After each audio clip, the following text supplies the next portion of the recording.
बिहार का energy tonic कहे जाने वाले सत्तू की अहमियत हर बिहारी जानता है।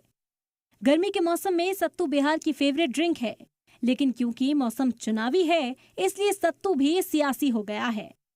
चुनावी मौसम में सियासी बयानों की गर्मी ऐसी बढ़ी कि रियासत के साबिक डिप्टी सीएम और आरजेडी नेता तेजस्वी यादव ने वजीर दाखिला अमित शाह को सत्तू पीने की सलाह दे डाली। अमित शाह जी आए बिहार तो सत्तू पिए। सत्तू पीने से शरीर ठंडा और दिमाग शांत रहता है और बिहार के बारे में ज्यादा जानकारी प्राप्त कर सकते हैं। चलिए अब आप ये भी जान लीजिए तेजस्वी यादव वजीर दाखिला को सत्तू पीने के फायदे क्यों गिना रहे हैं। तो इसकी वजह है, सिर्फ एक दिन पहले बिहार के कटिहार में रैली करने आए अमित शाह ने लालटेन दौर यानी लालू राज की याद दिलाते हुए उस दौर का मवाजना जंगल राज से किया। कांग्रेस और आरजेडी को पिछड़ा मुखालिफ बताया। इसी बात पर तेजस्वी यादव ने अमित शाह को घेरा। लालू जी की लालटेन और पंजे के साथ जाएंगे तो दंगे मिलेंगे, अत्याचार मिलेगा, अन्याय मिलेगा, गरीबी और भूखमरी मिलेगी।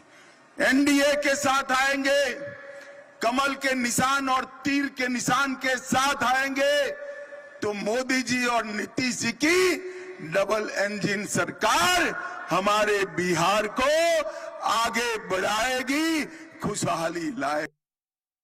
तेजस्वी ने शाह को सत्तू के फायदे गिनाए तो बीजेपी और इत्तेहादी जेडीयू ने पलटवार किया।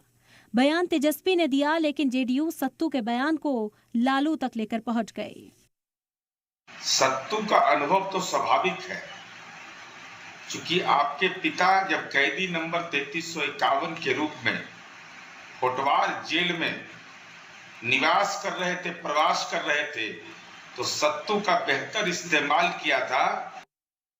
बिहार में एक तरफ अमित शाह इंडिया इत्तेहाद को नुकसान बता रहे हैं, दूसरी तरफ इन इल्जामात को दरकिनार करते हुए तेजस्वी यादव सत्तू के फायदे गिना रहे हैं। लालू यादव कांग्रेस पार्टी के साथ बैठे। मैं लालू यादव जी को कहना चाहता हूं, इसी कांग्रेस पार्टी ने पिछड़ा समाज का विरोध किया।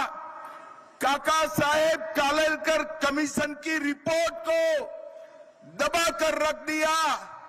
मंडल कमीशन की रिपोर्ट का विरोध किया और पिछड़ा समाज का विरोधी कांग्रेस पार्टी की गोदी में लालू यादव बैठे हैं, इनके बेटे भी बैठे हैं। तो बिहार में मछली से शुरू सियासत संतरे से होती हुई सत्तू तक पहुंच गई है। अब बिहार की चुनावी थाली में आगे क्या क्या परोसा जाएगा, बिहार के आवाम भी इसका बेसब्री से इंतजार कर रहे हैं। ब्यूरो रिपोर्ट, सलाम टीवी।